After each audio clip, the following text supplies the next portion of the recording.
Niliona video fulani, mwanaume ameshika pombe ya pesa mingi kwa mkono, ananawa nayo, alafu mdemu anatoa kapo na jamaa ananawa mkono na hiyo pombe ikimwagikia demu kwa rasa, alafu demu anafurahi, ameenjoy hapo deadly, amefurahi kabisa.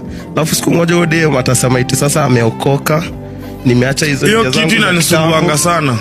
Ati sasa hivi ni msafi, shetani alikuwa ananitumia, lakini sasa hivi nimeokoka. Check bwana, wewe toka hapo, tulikuwa. Na unajua ni vijana wa kanisa ndio huumia. Juu huyo madam sasa ashapiga hizo usherati zote.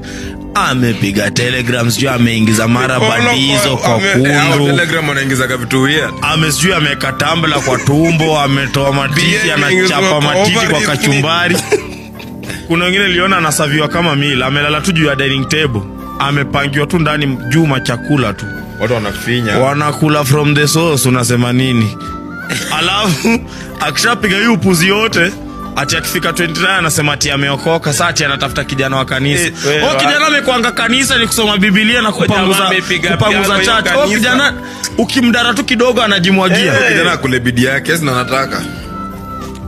Akule bidii yake. Mama anakuja huko kanisa anakuwa mahambo mpaka anapewa. Kwaya mbele.